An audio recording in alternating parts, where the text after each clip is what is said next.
तेरे एकदम तो कुर्बान में लखा मेरे जइया करे सिफत कुल जहान वे अज तुमा पइयां। कवाल सारे अच्छे कवाल इधर क्यों आ गए है की है 9 मई तो बाद का वाकया अच्छा कवालों में भी 9 मई होती है और कवालों में भी फैज़ हमीद होते हैं।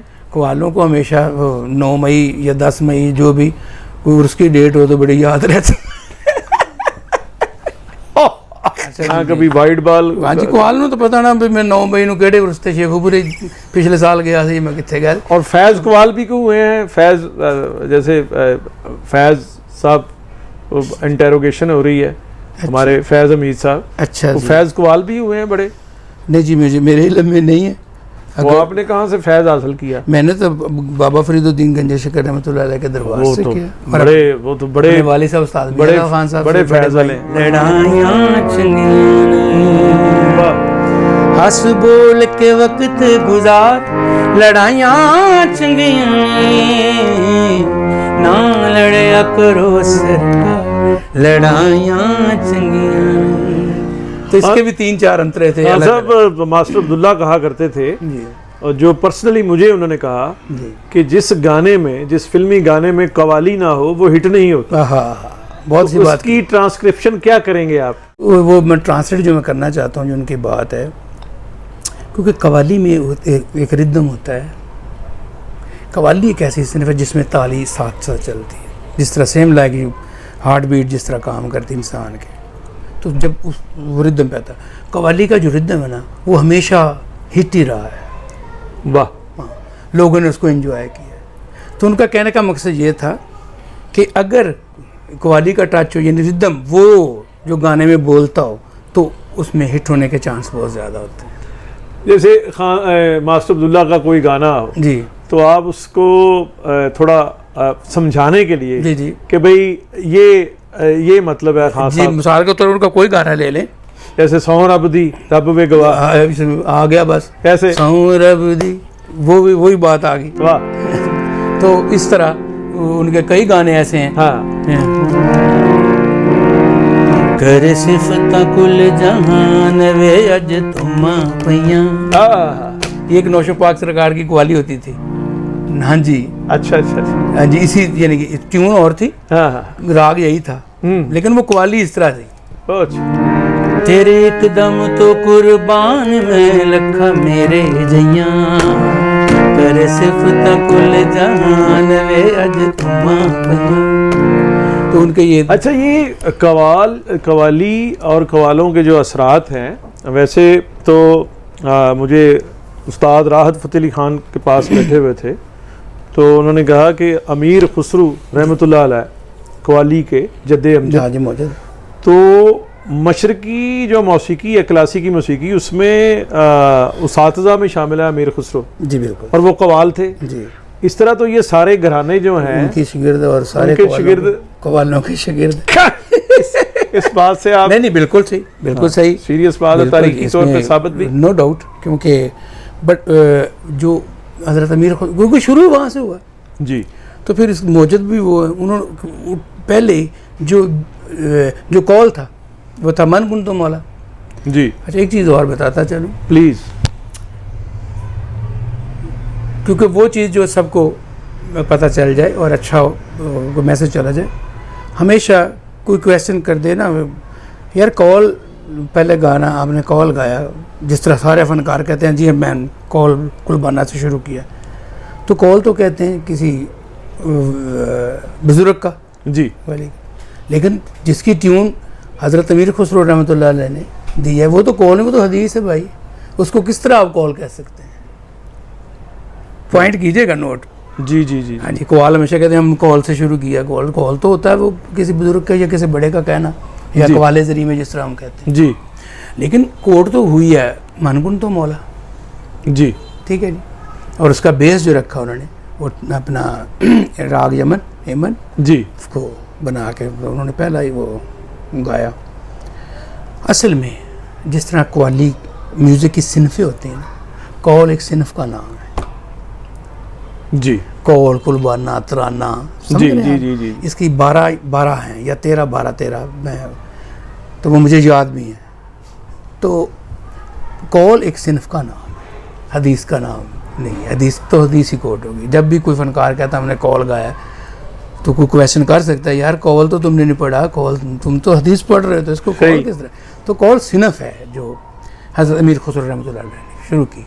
फिर उसके बाद उनके जो जिस तरह हमें कवाल बच्चा घराना कहा जाता है जी, तो लोग कहते कवाल बच्चा घराना, ये कौन सा घराना है कवाल बच्चा? क्योंकि बाकी जितने भी लोग हैं उन्होंने अपने गांव के नाम लगा के अपने नाम किए हुए हैं, ठीक है। वो कहते पता नहीं क्या था ये, पता नहीं क्या यार ये जी, नाम ले रहे। ये जो मुस्तनद कवाल बच्चा घराना के जो बच्चे उस वक्त हज़रत अमीर खुसरो रहमतुल्लाह अलैह के पास थे, उनको आपने ये लक़ब से नवाजा था। ये इनका जो घराना होगा ये कवाल बच्चा घराना होगा, जिसमें तांदरस खान साहब भी हैं, कुछ बम्बई से हैं, कुछ दिल्ली में हैं बैठे हुए, कुछ कराची में हैं, जिनमें अबू अयाज हैं, जिनमें वो खान साहब ये देखिए निज़ामुद्दीन औलिया का मज़ार भी उधर, अमीर खुसरो भी उनके वहाँ कदमों में जी मैं गया हूँ जी, मैं हाज़री भी माशाअल्लाह। वहाँ कवाली कवाल के साथ मैं हमनवा अच्छा, तालियों में माशाअल्लाह। मैं मुझे ये सादत की सादत, बात। तो कवाली है इधर ही, और वहाँ कुछ हैं औरतें शायद गाती हैं कवाली। अच्छा, मैं इस बायोफिकेशन को उस तरह से नहीं मानता। देखें आपका घराना तो इधर से आया है, पहले अफगानिस्तान, जी गजनी से, फिर जलंधर, जी इस तरह जलंधर से फिर आप इधर आए हैं लायलपुर और पाकपतन, है ना जी बिल्कुल। तो मैं मेहदी हसन साहब राजस्थान लूना में पैदा हुए, इधर आए। बड़े गुलाम अली खान साहब कसूर से वहाँ चले गए। तो मैं इस तकसीम को उस तरह से नहीं, कल्चरली नहीं मानता। लेकिन ये कवाल, सारे अच्छे कवाल इधर क्यों आ गए हैं, क्यों है 9 मई तो बाद का वाक़या है। अच्छा, कवालों में भी 9 मई होती है, और कवालों में भी फैज़ उम्मीद होते हैं। कवालों को हमेशा 9 मई या 10 मई जो भी कोई उसकी डेट हो तो बड़ी याद रहती यार मेरे बाउंसरों को आप इतना अच्छा खेलते हैं। अच्छा जी मेहरबानी। बड़े बड़े खान साहब नहीं खेल पाते। अच्छा जी मेहरबानी, आपका प्यार है। और आपको पता ही है हालिया जो मैच हुआ है उसमें मुझ पे बड़े इल्ज़ाम भी लगे हैं कि ये ताहिर सर मीर को नहीं चाहिए था। हाँ साहब, हमारा काम होता है सवाल करना।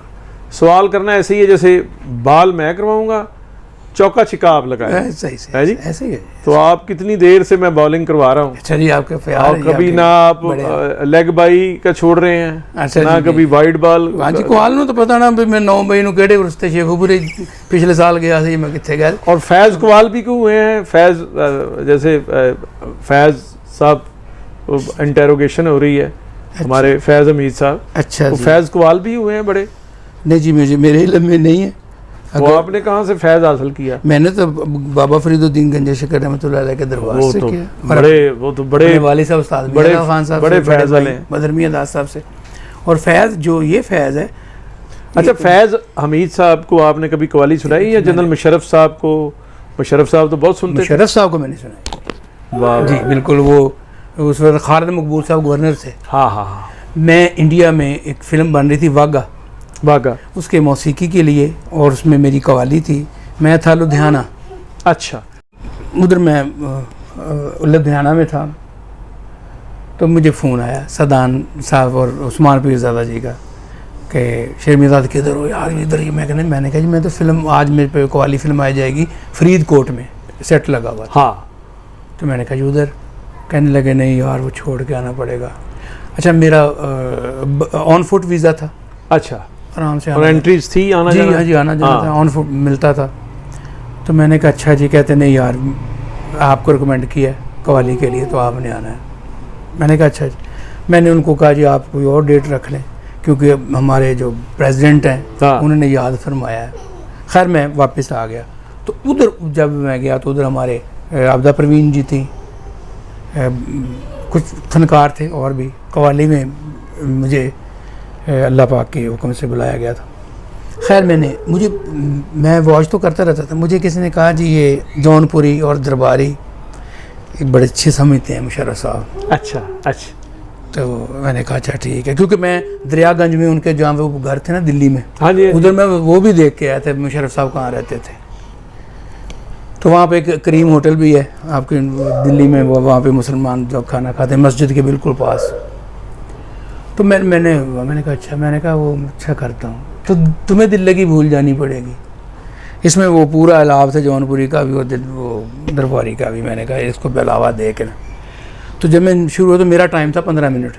अच्छा, वहाँ पे स्पिन साइलेंट और एक चिट आती थी आगे लगा के, इस तरह वो पीछे हट जाते थे, चिट पड़ता था, उसके ऊपर लिखा होता था सिर्फ 20 मिनट आपके पास। और उसके बाद अब जब मैंने अलाव शुरू किया तो उनकी एक आदत थी, जिस तरह मसला ये आपने एक शॉल ली हुई ना, एक शॉल थी, कहने लगे वाह कैरी ऑन वाह।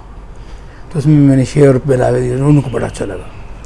तो वो मेरी परफॉर्मेंस जो थी वो 40 मिनट की हो गई। वाह वाह वाह। फिर एक चिट लगी, उन्होंने कहा जब तक मुशर्रफ साहब ना कहें तो हमने इसको बंद नहीं करना। मैंने कहा अच्छा जी। फिर मैंने एक कलाम और पढ़ा, वो मेरा था बाबुल शाह का कलाम, एक इन्होंने दसा राज दियाँ गल्लां। तो उसमें उनको इतनी पंजाबी नहीं आती थी, तो वो खालिद मकबूल साहब से कहते थे ये क्या कह रहा है बताओ, पढ़ पढ़ इल्म तो आलम बनया नाम रखा है। तो जब कहते अच्छा, जब कवाली ख़त्म हुई तो उन्होंने मुझे उठ के दाद दी और मुझे गले से लगाया और ये तबले के बारे में पूछा कि यार ये जो बायां, ये लफ्ज़ कहा उन्होंने, ये अच्छा। बायां जो है इसमें वो आटा शाटा लगाते हो क्या करते हो? मैंने कहा जी वाह वाह वाह। हाँ ये अल्फाज थे। हाँ कहते वो किसी ने इसने लगाया नहीं है। हाँ। तो वो जो भेद वाली बात मैंने आपको बताई, वो टायर जला के नहीं, उसका- उनका पूरा जनरल मुशर्रफ का इंटरेस्ट था और उन्हें तांबे का और आटे लगाने का भी पता था और जौनपुरी दरबारी का भी वो। जी जी जी, है जी? और हारमोनियम भी हाँ, सुना। अच्छा। तो वो तो बाज़ औक़ात जो है वो खुद गाना भी शुरू कर देते, जैसे उस्ताद अहमद अली खान के साथ वो जी, है। जी जी हाँ एक है। तो हाँ। आपके साथ भी कोई नहीं मेरे साथ ये नहीं जुगलबंदी? था। नहीं नहीं वो टाइम नहीं मिला। आपको सुना हाँ बस सिर्फ? सुना, सुन के फिर मुझे गले से लगाया और मुझे कहा कि ये कलाम तुमने मुझे दोबारा सुनाना है। मैंने कहा तो अच्छा फिर आपने बड़ा टाइम दिया और हमें महसूस किया, यकीनन मीर टाकीज़ देखने वाले भी महसूस हुए होंगे। वो किस तरह बजाते थे, वो कॉर्ड देते थे मिसाल